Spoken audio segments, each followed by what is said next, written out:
her, bold, brave, her, with Dr. Pam Peak. Hi, I'm Dr. Pam Peak, and this is episode 547 of the Bold and the Brave Her podcast. Today, I'm joined by a repeat offender.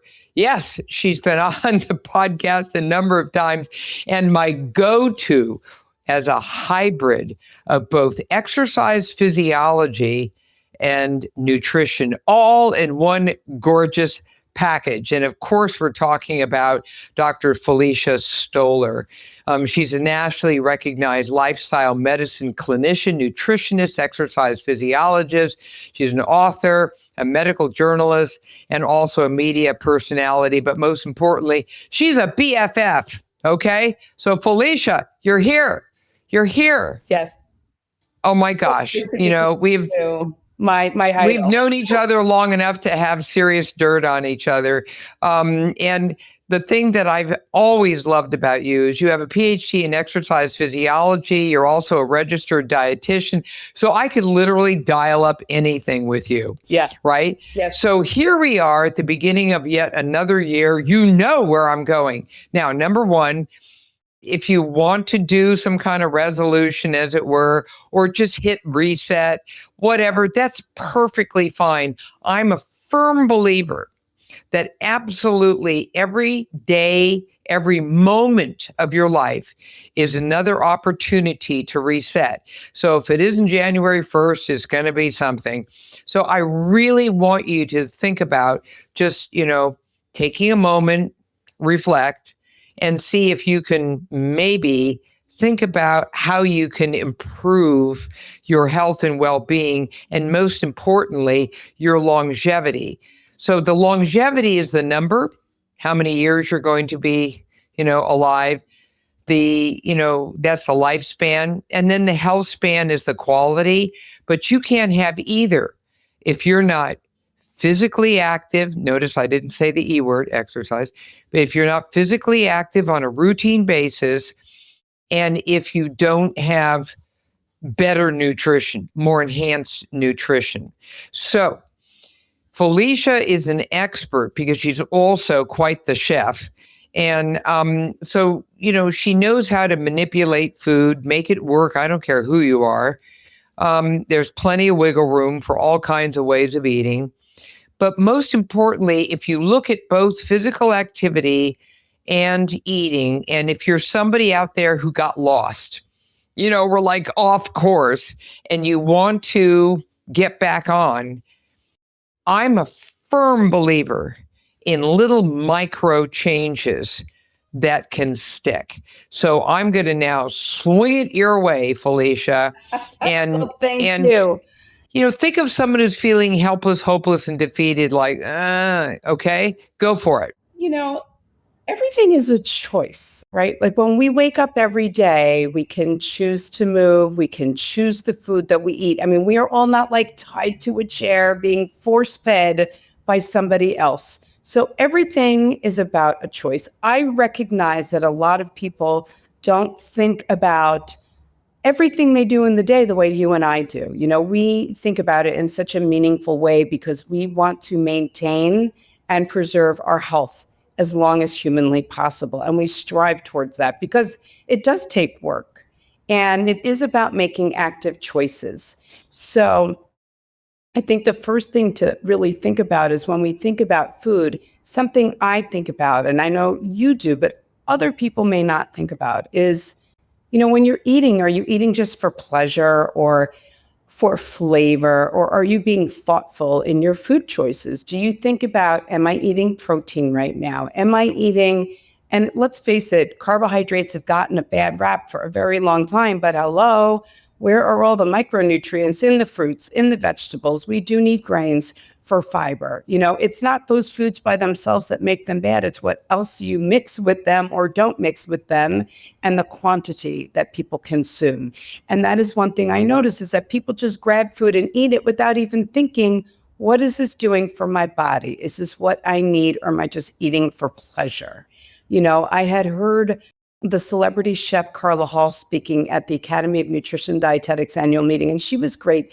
She said something so powerful because a lot of us are, like you mentioned that I like to cook. I get a lot of joy out of cooking. It's how I share love. It's one of my creative outlets. I really do get a lot of pleasure out of trying new foods or experimenting, and I love sharing that with other people. But she said, because food has a lot of meaning when you talk to people about it, but then there's everyday eating, and then there's special occasion eating, and let's face it, there's a holiday every month of the year. So there's always some reason that we can make an excuse for a festival meal. And maybe we can't always pick and choose what's at that meal if we're at somebody's home, but we can choose what we want to eat.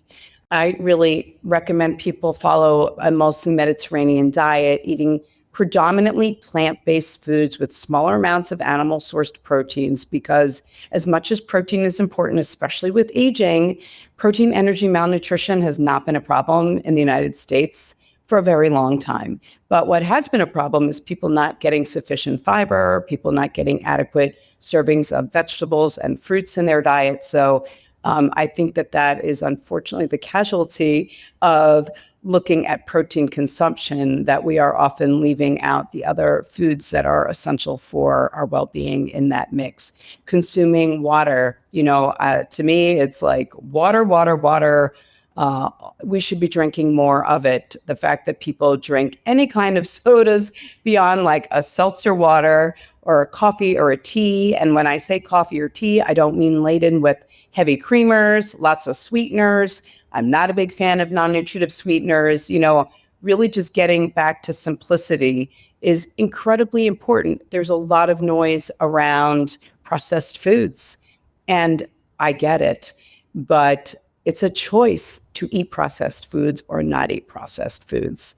If you go through most of your day not eating processed foods, then the negative effects of them should not be affecting, like on an individual level, a person. We look at it in terms of population health, but then on an individual health level, if you're not choosing, to eat highly processed foods, then you are reducing your risk of having any additional illnesses associated with that. I know you and I both are big advocates for time-restricted eating and fasting, and that is something that I have for many years because of you. I have it's probably like almost 8 years now that I've been doing that, and it's been lovely to see how the science has emerged around that, and making choices to move, being physically active. I can't say enough about how important that is for our day-to-day well-being. People often think that exercise is just about weight or weight maintenance. It's about activities of daily living. I heard a speaker at an integrative medicine conference say, the most important thing that you can do is maintain your activities of daily living and your strength, because then he said it's one thing if you ask your spouse to help you off the toilet. It's another if you have to ask your children to help you get off the toilet. Then they put you into the nursing home right away. So, you talked about lifespan, and we talked about, how long we can continue to live in a healthful manner and independently.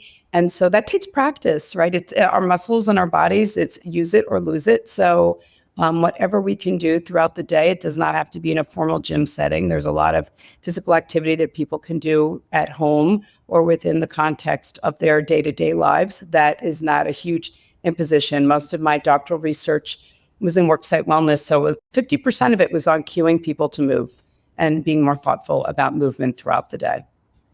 Did I hit it all? I mean, we didn't even get into like stress or, but everything is a choice. Like you said, it doesn't have to be the first of the year. It doesn't have to be Monday. It could be the next minute. It could be the next hour. It could be the next day. It doesn't even have to be something grandiose. It's just those micro decisions that we make can be very impactful. One of the things that I've discovered as I'm writing my next book is that there's a tremendous amount of wiggle room.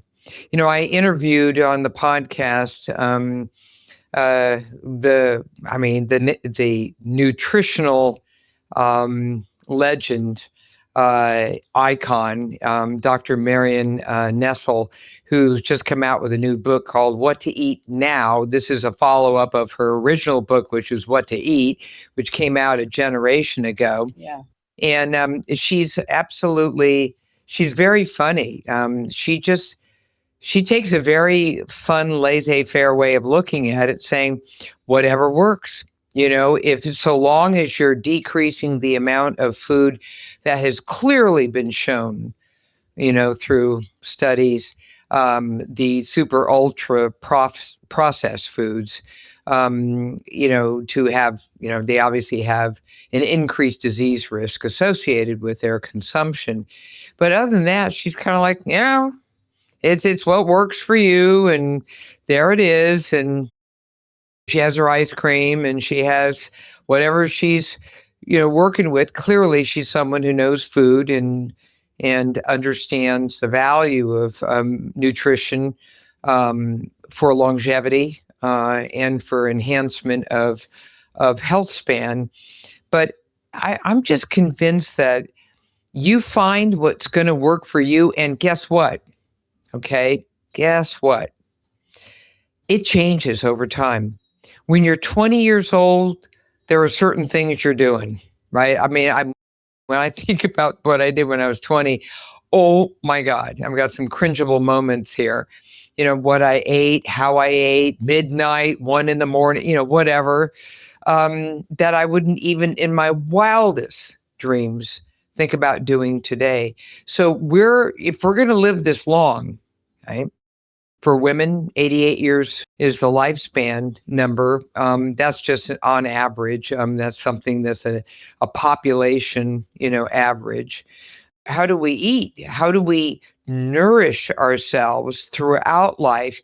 It's a dynamic process, and you just constantly check in. So if you were to look, Felicia, at some super basics that could guide people all throughout life, that are fairly straightforward, so that you're checking that box no matter your age, what would they be? The fruits and the vegetables are a big one. And I hate to say it, but it is. I mean, I've been seeing patients. I'm a dietitian. My son's going to be 25. So I've been a dietitian for 25 years. I just want to clarify, this is a third career for me. I mean, not that I had many for very long before that, but I made a conscious decision in my late 20s to go to grad school and change my life and do a few degrees and spent my whole decade of 30s in graduate school. But I do see over all the years and all the food journals I've looked at that is even when I go out to eat with other people, I'm that person that's always ordering extra vegetables. I will, if I don't see, when I'm having shared meals with people, if I don't see enough appetizers on the appetizer menu that fit my fancy, I will often craft like, hey, can I get some of those vegetable sides, and can we get those? And I'm definitely a vegetable pusher. I push that on people ad nauseum. Okay, so you're a vegetable pusher and a fruit pusher. And a fruit pusher. When I make a holiday, holidays are often based around, some big protein being the main dish, but I'm that person that will often have 10 side dishes because I want to make sure there's enough variety of vegetables. And sometimes they're vegetables and fruits mixed together, and sometimes they're grains with vegetables and fruits. But I go to great lengths to make sure that when people are sharing a meal with me, that I'm trying to shove a little health down their throats, even though they may not realize it. But that's a perfect example. I make sure that is what is available for people to consume. So one of the basics then is that throughout life, whatever, you're going to prioritize vegetables and fruit. Yes. What else is another building block that you can use foundationally? This is going to be a foundation so that you always come back to it and make sure you've checked that box. What else? I make sure I drink a lot of water. I know that is problematic for a number of people, and that is very critical, especially if you're exercising. And, we sometimes mistake hunger, the cue for hunger, when it's really the cue for hydration. We don't have a great hydration cue, and so sometimes we perceive that we're hungry. And I know, like when my kids were little, and this is something I learned in grad school, they would eat and then they would say, "I'm still hungry," and I would say, "Drink a glass of water," and then come back to me and tell me if you're still hungry, because it did, it might take a little while for their satiety cue to kick in, right? Because it takes a little while for our stomachs to send a message to our brain. So I would even say chew slowly and, and try not to be in a hurry. And there are times in our lives when we sometimes are in a hurry, but when we can we sit with our food and chew it well and really appreciate the flavor and the texture. So savoring your food, taking time. Remember, that's that old Japanese saying. What they usually do is they say, stop at 80%. In other words, I'm obviously butchering Japanese here, but for all intents and purposes in the interpretation, it's stop, before you feel full. The plate is empty. And this way, and then you sort of check in with yourself.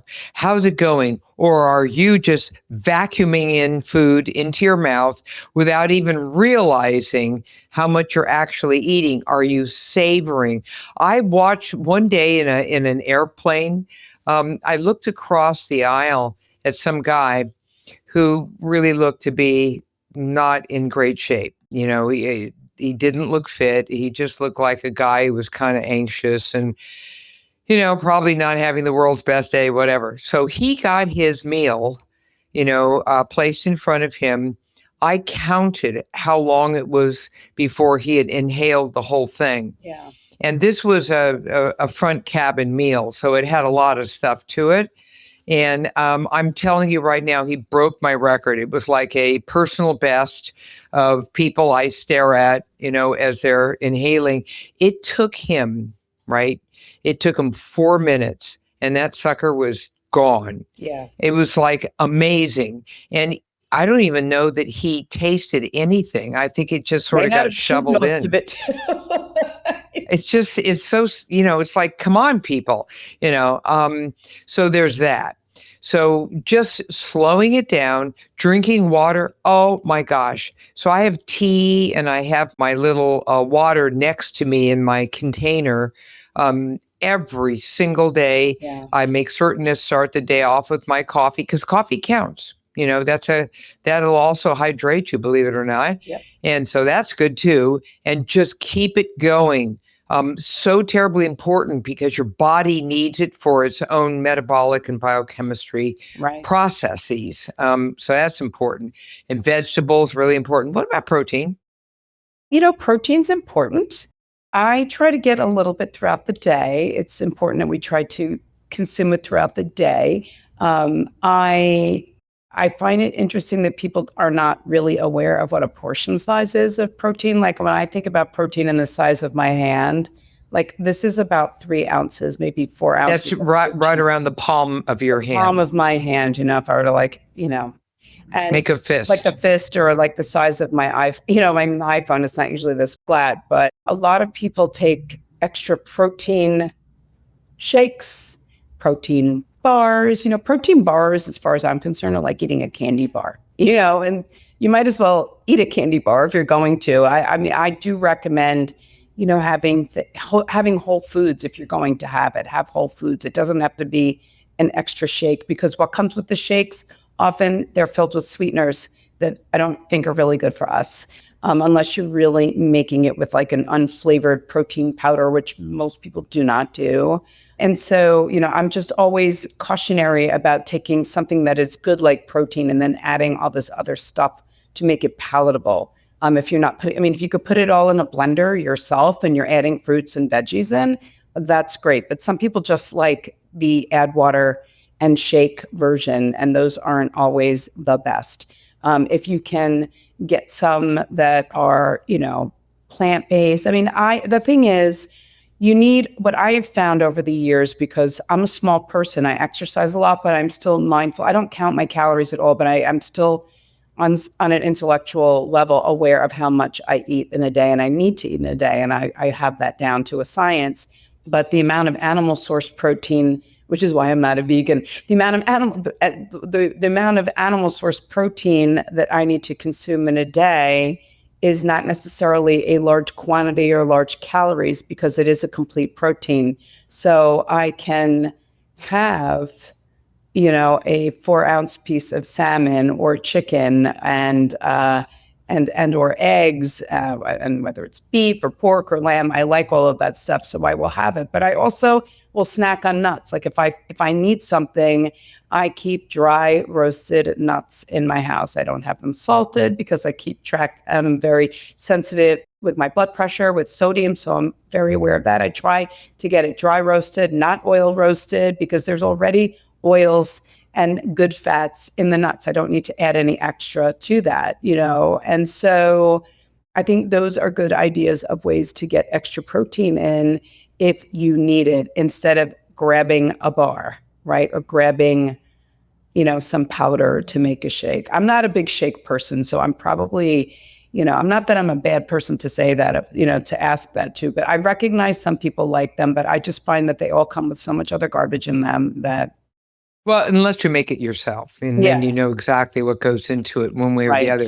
Now, when we come back, I'm going to be asking Felicia to provide and share with us some very small changes, little small changes that we can make both in nutrition and physical activity, and that might get people who are off course back on course and hit reset, but small, sticky, meaning they're going to be sticking to you and they'll be sustainable. So when we come back, we're going to be talking about that. The Her Podcast is sponsored by Solaray Vitamins, Minerals, and Herbs, all rooted in nature. In addition to women's multivitamins, Solaray, Solaray, is presenting the new Her Life Stages products, providing support for the menstrual years, including PMS, perimenopause, menopause, and postmenopause, and even libido. This integrative holistic approach has a woman's back throughout her entire life journey. To learn more about Her Life Stages, you've got options. You can run on over to your local health food store or check it out at Whole Foods, Sprouts, Amazon, or scroll over to solaray.com and use promo code HER20 for 20% off your purchase. Women, Solaray's got your back. And we're back. All right, Felicia, let's get down to the practical, granular level. Someone, is eating currently about 70% of their dietary intake, maybe 80%, is ultra-processed foods, is quick stuff, not a whole lot of cooking going on, and they're fairly sedentary, okay? And they're stressed out, okay? I'm giving you your classic American. What small micro changes might someone make right now just to get started? Because especially with women like to just sort of attack the whole damn thing at one time, and then it all fails because no one in their right mind could possibly make that work. So how can you start chipping away at it? Well, first I'd like to start with the physical activity. And physical activity can be something as small as taking 5 minutes out of every hour of your day and moving, right? Whether it's standing, like right now I'm sitting while I'm talking to you, but it could be standing. In fact, I usually have my iWatch on, and I'm amazed that I generally tend to stand 11 to 13 hours in a day.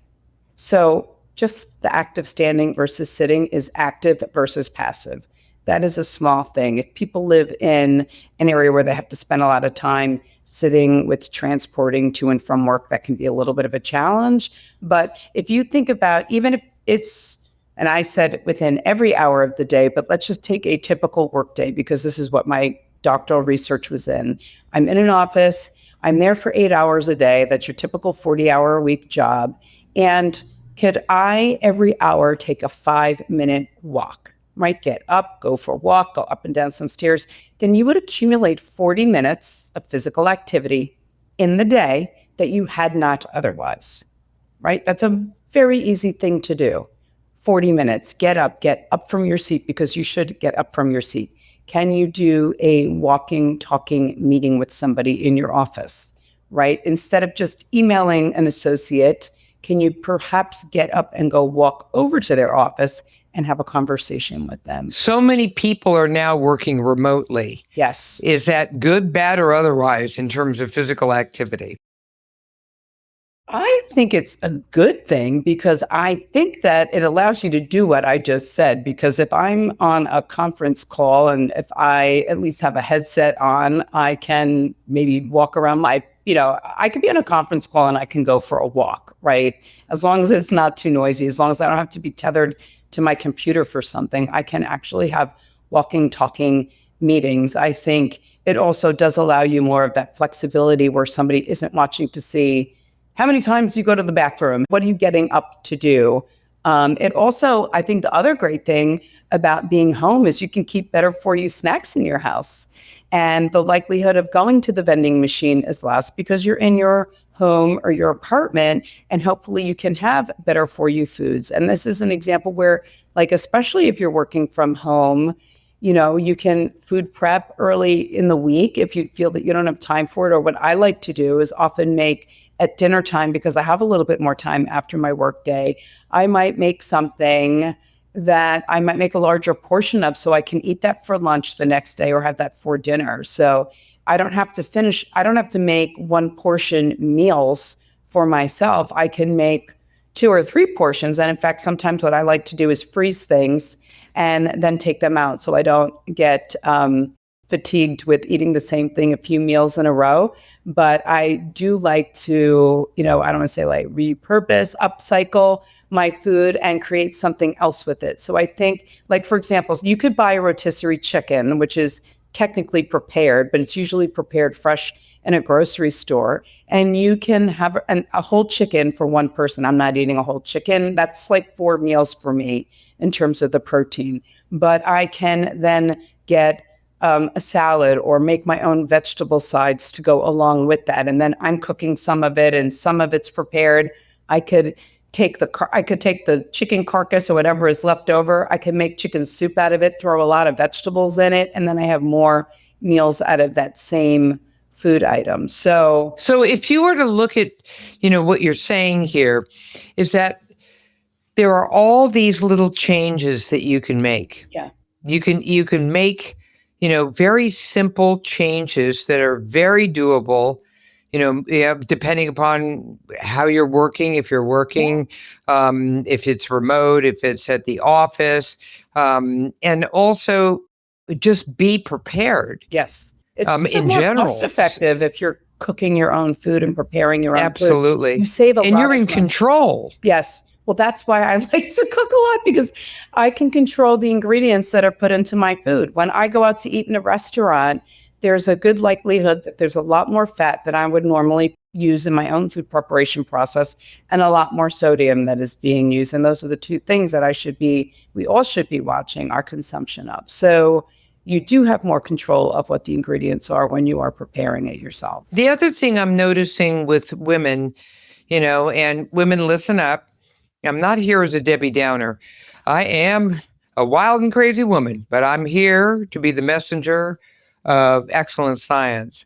Let's talk about alcohol. I was hoping you were going to go there, because I was just thinking, oh my God, we have to talk about alcohol, because even over the last 10 years, my recommendations about that, I'm glad the science has been really screaming about it. But, I have been saying to people for so long, especially after the age of 40, it's not metabolizing in a good way for us. Well, the other reason why is it's now new science has come out over the course of the last 12 months that has been published. And listen up, after the age of 40 especially, right? And it only gets worse for each decade after that. There's a significant increase in the risk of dementia as well as cancer, both. And so, do you really need to have, look, having a celebratory, little glass of champagne at an anniversary dinner. I mean, come on, bring it on. But what I'm seeing is a lot more alcohol consumption on the part of women. There's a lot of it going on. I think women are just not aware of what they're actually doing. Number one, sometimes they try to keep up with guys, and guys themselves ought to know this about alcohol, because this isn't just a woman's thing. It's a women and men.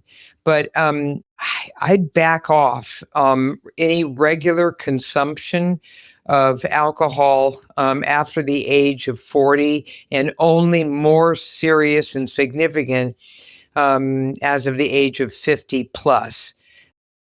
I never knew this because the science was not there. Right. This is brand new stuff. Yeah. So now I'm teaching everyone, if you go somewhere nice and whatever, you say, yes, may I have a large bottle of Pellegrino sparkling water with a little twist of lime? And then, there you have your little bottle, you can kind of in your mind psychologically, but I have a large bottle here. This is cool. And then you've got if you want to have it poured into a little wine glass with some, ice or whatever you want, you have a little something there.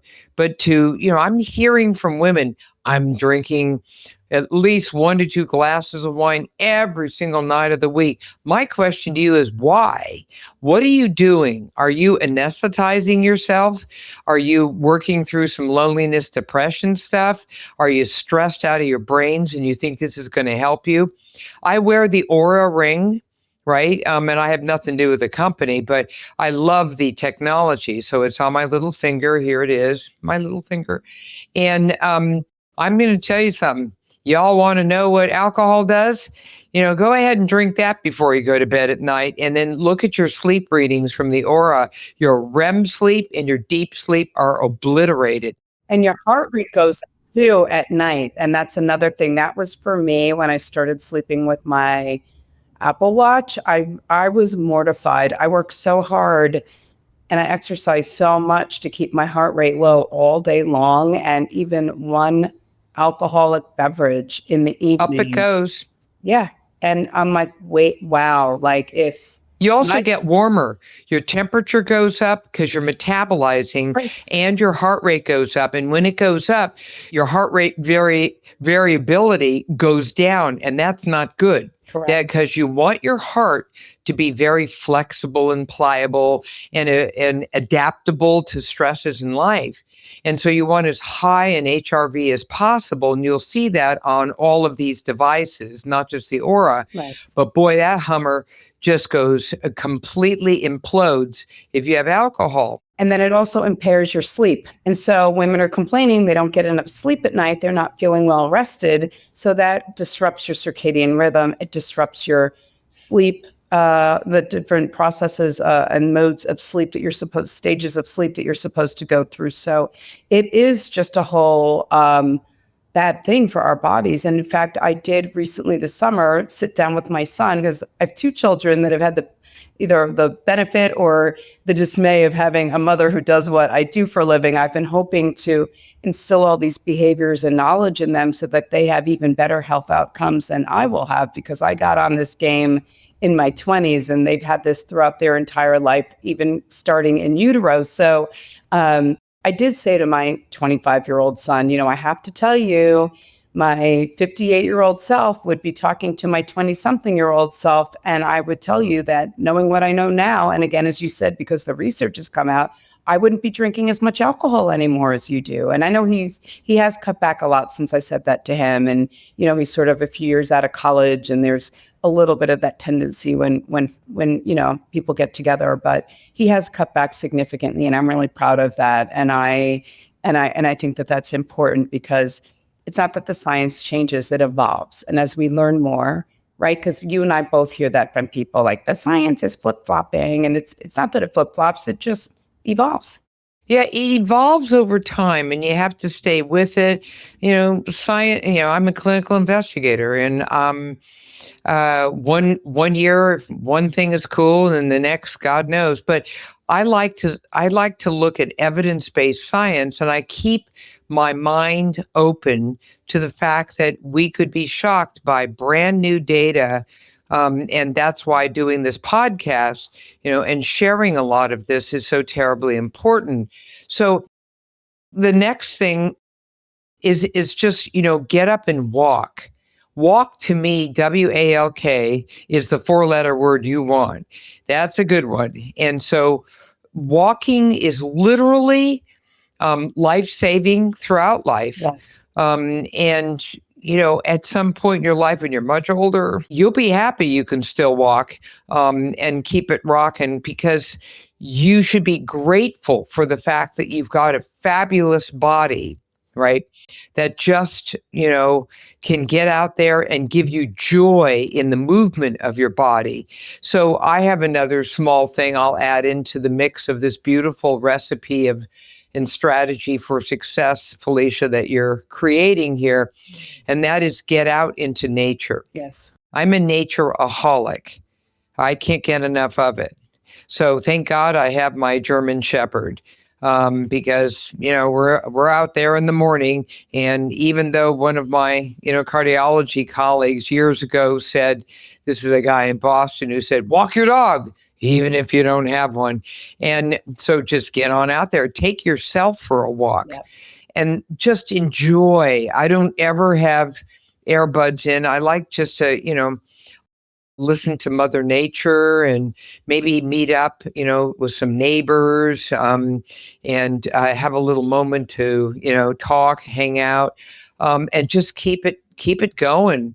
And of course, the fact that I have my little, Max, my dog with me, just, gives me pure joy. But being in nature helps re-regulate stress hormone so that it's not out of control, and I've had more times than I can count in my life when I went out into nature to work things out. I have to think about things. Yeah, every time I write a book, and I'm doing that now, I can't tell you how many creative moments I have when I'm just looking at the beautiful flora and fauna, around me, and just have an opportunity to just be still. What do you think? I love it. I agree with you. I think the other thing I was going to add is not just to walk to do it, but to be really purposeful and in looking around and seeing things that when you're in a Being aware. you don't see. Like, I love when I'm walking someplace and I see a beautiful flower and I'm curious, does it have an aroma? And I stick my nose up into it. And those are the types of things that I like to do. I try to pay attention to smells too, because in certain times of the year, in certain parts of the country, whether it's the greenery or the flowers, they emit a different aroma. So I enjoy that. Like, I remember when I lived in New York and I used to run in Central Park, obviously because of the plants in different areas, I almost, even if I wasn't looking, I could tell by the smell where I was, and so paying attention to that, being observant, sometimes even in different cities, I walk around, I like to look at architecture. I like to look for details. And those are things that I think are enriching in the experience, that make it where I'm doing actually more than one thing at a time, right? I'm actually physically walking, but I'm engaging my brain. I'm registering, I'm looking, I'm analyzing, I'm really just trying to take in and process something that might be new that I had not seen before. And there's a lot of joy and beauty in beauty, right? It could be in the ocean, just watching waves, right? It can be looking down at the sand or the shells. Every beach is different. Some are sandy, some are gritty, some have shells, some don't. Well, this is also an opportunity to increase what I love to see as awe, AWE. It's like something is awesome. So it really conjures up awe in me. Like, I had no idea. The other day, I saw the biggest woodpecker. I mean, this sucker's like one of these 20-pounders. And he was just banging away on some oak tree. And then what he would do, it would fly right up into the very, very tall pine trees and then bang away on that one and then get a little bored with that. Maybe I had ADHD or something, it's like a little issue with this woodpecker, but it was beautiful. He was sailing between both trees, constantly banging away and doing his thing. I just absolutely loved it. I was in awe of this magnificent creature with the beautiful orange red, neck and back, and the spots, the black spots they have. I stood there. I took pictures, needless to say, because I wanted to share this with my friends. Yeah. I said, look what I just saw. Yeah. Incredible. We should also add in having meaningful relationships is very important. Well, no, connection is very big. Having a good connections, yes. Sometimes we have healthy relationships, but having healthy relationships are very valuable. And there's been a lot of research around that too with longevity. Well, actually, what the research shows is that having meaningful connections with whomever in your life, right, is equal to, if not greater in importance than exercise and nutrition. I mean, what's the use of having some exercise in your life and some great nutrition and you're not connected to people? What is the point? People do very, very poorly when that happens. They become lonely. They become, disconnected from reality. So in the new year, right, here's some little low-hanging fruit in more ways than one. So one is connection, and it's work. Do not, under any circumstance, this thing that great relationships fall right in your lap. You got to work it. You got to be a piece of this. You have to be fearless. Go out there, and if someone is not interested in being your friend, cool, move on, and just make it work. But connection, even if you had one connection you created that now you've sustained for an entire year, rock on. That means everything because it's priceless. Number two, if you get up and get more physical activity, I don't mean joining some fancy schmancy, just walk. Prove you can walk. Just prove it. And from there, you'll start building more because I always, rant and rave and get crazy about the fact that lifting weights and doing strength training is absolutely paramount to success and longevity, but it all starts with a walk. Okay. So start with that. The next thing is, choose, look around, do something wild. And I'm piling on to what you said, Felicia. People don't pay attention to what they eat. So are you actually preparing things for yourself? Go into your pantry. I know it may be a horror show, but just go into your pantry, go into your refrigerator, all the things that are half dead in there that we haven't cleaned out, have we? And just clean out the whole damn thing and say to yourself, no more ultra processed anything. And there's plenty of other things you can eat instead. Plenty of things you can eat that don't involve big boxes and big bags that you bought at a big box place. Lots of ingredients on a label too. I mean, that's really what it comes down to. I know. If reading the ingredients on the label looks like rocket fuel, just say no. That's ridiculous. Why are there 25 ingredients? And half of this stuff, it looks like you need to have a PhD in biochemistry to understand. Right. And you'd be horrified to understand it too. So keep it as simple as possible, which is why, being able to do just a little bit of cooking for yourself, that 4-letter word, cook, if you could just do a teeny bit more of that, that would be fantastic. Just experiment. Try frozen vegetables. If you're like, oh, I'm not into preparing or whatever. Frozen vegetables. I do frozen all the time. I've rediscovered lima beans. Oh, I'm like really into limas. Onions are my favorite because I hate chopping onions because I cry all the time. That's like my little secret. I keep bags and bags of that in my freezer. But even that, like that frozen vegetable medley that's like green beans, carrots, and peas. Oh, there's a whole bunch. There's some you put in stew and soups, and there's, stir fry, and that involves a lot of peppers and really cool stuff. You could and it's cheap. Yes. It's really cheap. It's so economical. You always have it in a pinch. You can defrost it. You can put it in a microwave. You can steam it on a stovetop. Come on, folks. Yeah. It's frozen, for God's sake. And the same thing goes with fruit. Those wonderful little tiny blueberries. The smaller the blueberry, the higher the level of antioxidant because it's highly concentrated.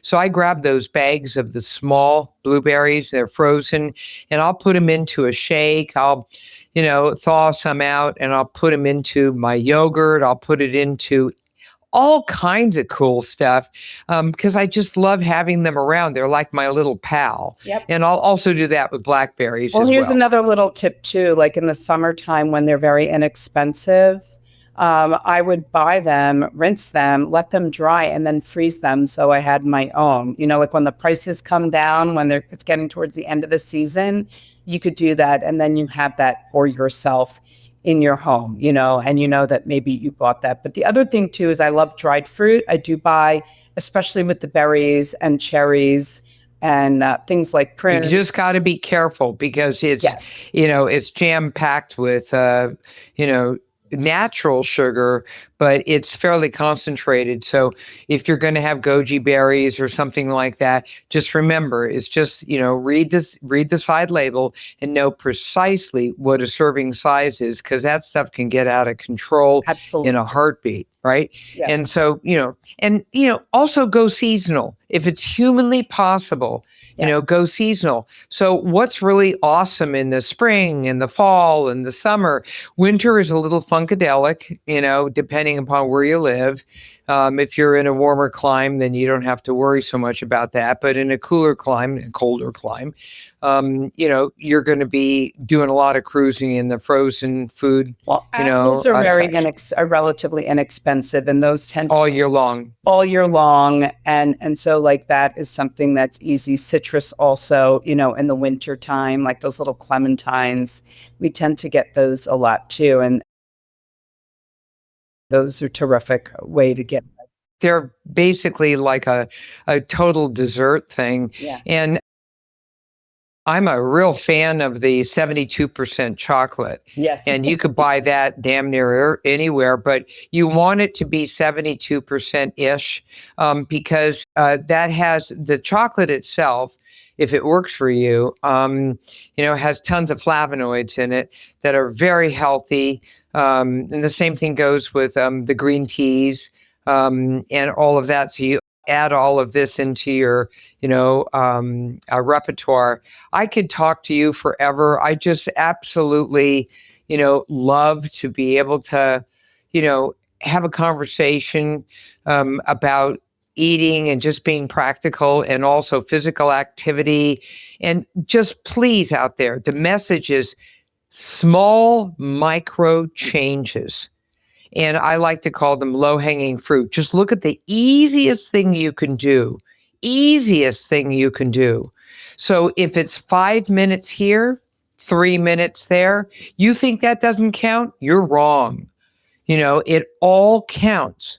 You add it up like, money in a piggy bank, and that's the way it works. 5 fingers, right, on each hand, right? So I'm going to 5 minutes of physical activity and 5 servings of fruits and vegetables, like we put that together, right? And that's good for this. Well, and if you don't reach that 5 of the fruits and vegetables, if you hit 2 or 3, I'm going to do the happy dance, because it's better than what you were doing before, where you weren't getting much of anything except some stuff out of big boxes and big bags, which, So run on over to Felicia's website, and it's Felicia, Felicia Stoller, STOLER.com, FeliciaStoller.com, so you can learn some more. Because one of the things that I love about having you here, Felicia, is that you're very practical. And your food is absolutely out of this world. And it's beautiful to see how much you love to do that. So once again, thank you so much Thank for you being on the having Her me. It's always a podcast, pleasure. sharing all of this. Happy New Year to you.